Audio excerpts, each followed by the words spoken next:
We'll be using financial engines in this exercise. It's a Monte Carlo financial program that's very powerful, has great graphics, and a lot of large corporations in America use it for their employees. You can also use it individually. You can go to financialengines.com or alternatively terrysavage.com. Terry Savage is a writer for the Chicago Sun-Times, has written several great books, and has an online blog. That is terrysavage.com, TerrySavage. What I'd like to do today is to go over a typical couple. We have a couple here who are both 50 years old. They would like to retire in 17 years at age 67. That's their full retirement age for Social Security. So let's go through who they are and what they're doing. We've got Bob and Barbie. Bob is a dentist. His wife is Barbie. And let's look at them here with their profile. This may be a bit hard to read, so I'm going to talk about it. Hopefully you can see it on the screen, but we've got some small print here. I apologize for that. Bob is age 50. He was born in 1966. Barbie, same age 50, born in 1966.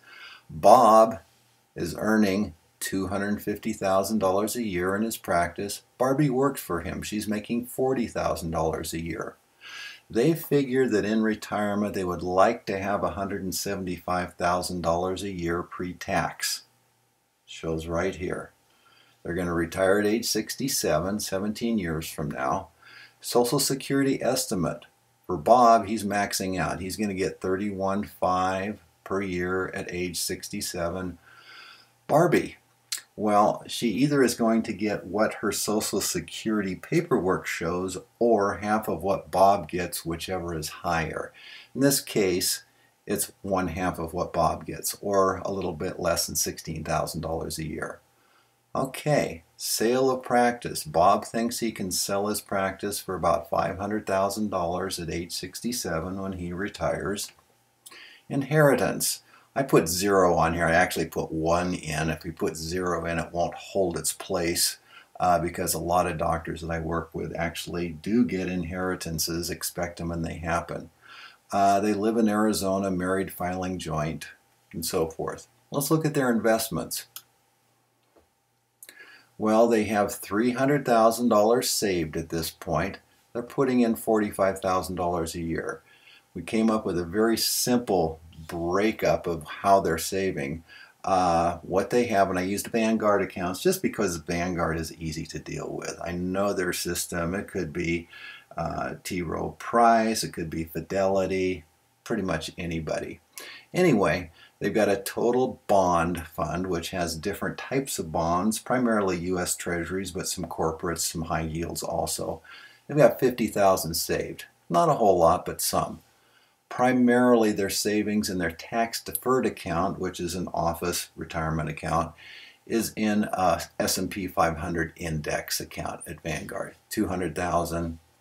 Taxable account, they have some muni bonds in a fund. This is a Vanguard long-term tax-exempt or municipal bond fund, which actually does well over a long period of time. It's more volatile than a bond fund, total bond fund, but it's a good investment. They got $50,000 sitting there. They are only adding right now to their tax-deferred account at the rate of $45,000 a year, or about 15% of what they earn. Remember, Barbie's earning $40,000, Bob's earning $250,000, so that's close to 15%. Let's look at their retirement plan and how this will work out. Financial Engines is nice in that it has a really good way of graphically showing you what you have. What are their investments worth? $300,000. Shows some pie charts and things. What are their total annual contributions? $45,000 a year. It breaks it up a little bit in here. How much income could you have in retirement? Well, hey, this looks pretty good. Look at this, $185,000. Now that's in an average market performance for the next 17 years. What happens if it's a poor market performance? Then it's only 137. I look at poor market performance more than I look at average market performance.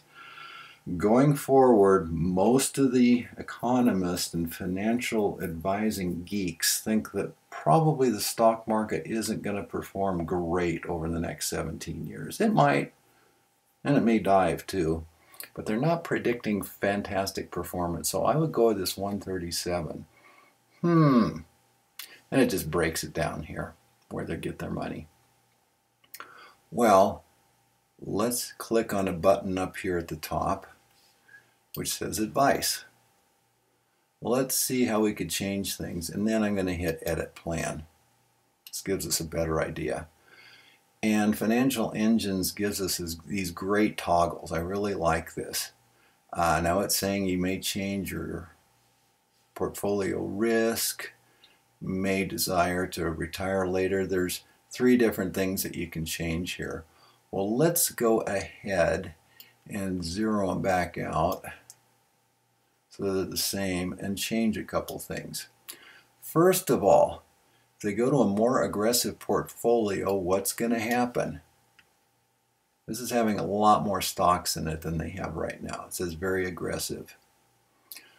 What is the income forecast? Okay, goal is 175, and I don't know if you can read this or not, but it does say in a good market situation or average market, $199,000 per year is what they can expect. Well, that's pretty good. But poor market performance, it goes from 137,000 down to 133. I'm not sure that's a great idea. Well, what if they go real conservative? How does that affect it?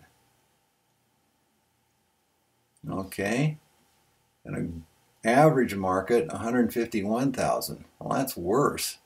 It said $185,000 before. This is worse. Poor performance, 141. That's a bit better, but we're nowhere near 175 if we go with very conservative investments.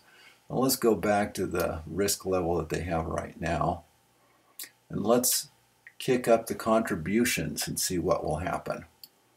Let's go from 45 to, let's say 55. Close to 55 a year. How's that going to affect them?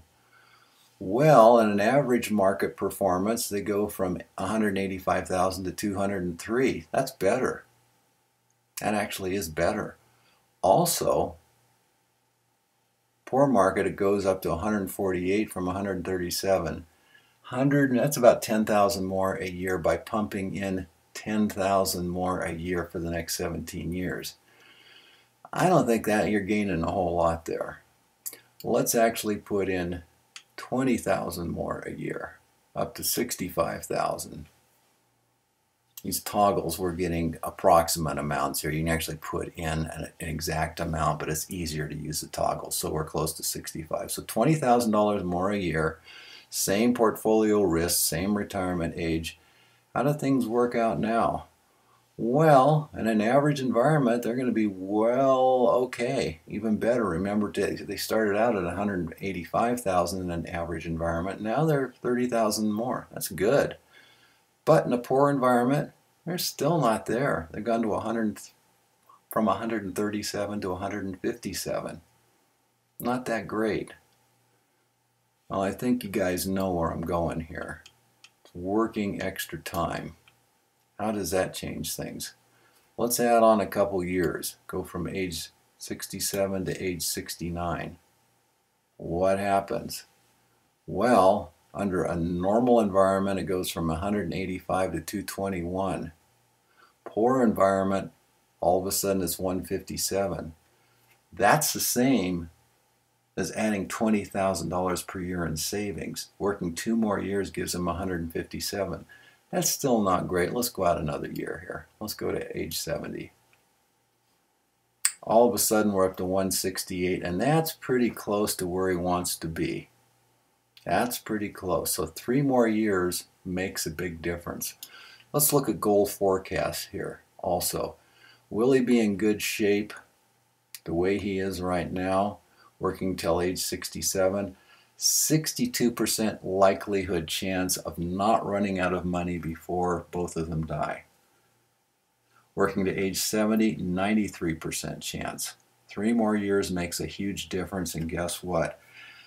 My generation of dentists right now, most of them are not retiring at 65, 66, 67. The average age now is age 69. Why? Because we've all figured out, our planners, if they know what they're doing, have showed us that if you work up till about age 70, you're going to be in much better shape. Working a couple more years makes a huge difference.